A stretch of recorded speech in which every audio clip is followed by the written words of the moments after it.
these changes we're seeing into the different forms of racing are part of a movement inside of the racing culture in general. These guys don't want to risk it all out on the streets anymore.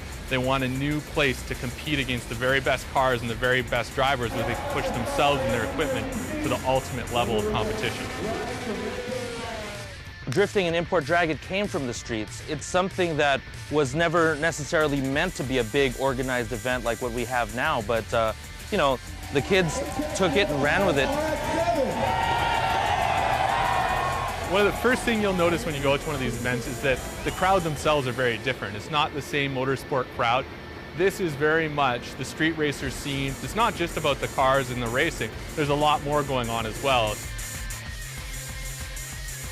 1万人は超えるぐらいのギャラリーが入っているような大会です。で、どんどん増えている状態なので、ね、迫力があって走るのを見て喜んでもらうのもよしで。From a spectator point of view, you know, full throttle runs, stuff like that will make the crowd go bananas. You can have a grassroots guy go up against factory-backed teams, David versus Goliath. Yeah, that's what really makes the fans stand up and yell. My nickname became the Crazy Swede, and I think it came out of always trying to give the fans a little extra. When we pop in there and introduce ourselves, I pop a 360 in 67 miles per hour, grabbing the steering with one hand and let the doors open. They love it.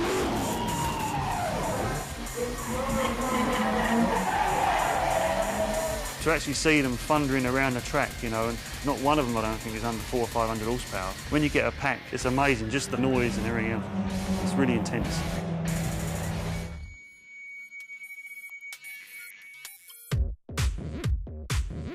A perfect example of something that really works is when they bring together the drag racing, the drifting, and like these car shows together in one venue. We're seeing a trend of these mega events that incorporate a lot of different elements. There's grip and drift and drag all at one event. And it's great for the fans because they can experience all these different events. 1 minute, you know, there's a car coming down 100 miles an hour sideways and 30 feet of tyre smoke coming out the back of it. And then the next minute, there's a 900 horsepower Evo coming thundering down. Everyone goes away with a smile on their face because they get to see something that they didn't really bargain on. You've got 15,000 plus people that all have similar interests, all at one spot, all doing what they're passionate about.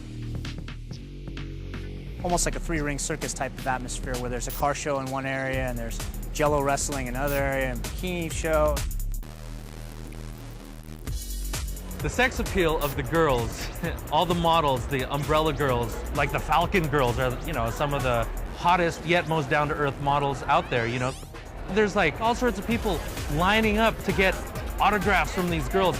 It's definitely a part of the culture. It's definitely part of the appeal of the event.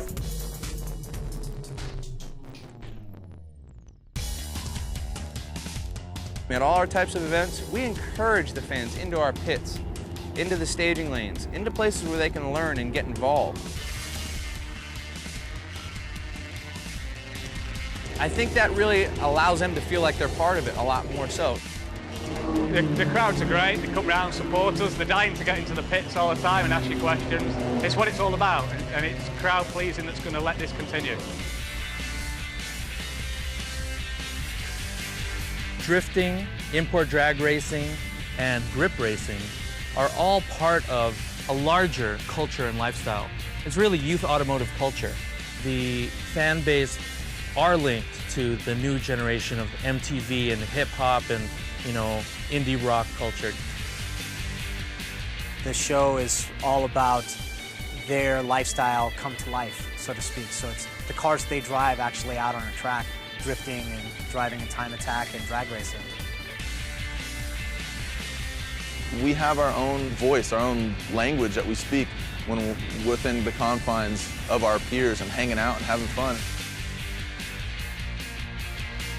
You could break our culture down into action sports, art, music, fashion, and cars. Done.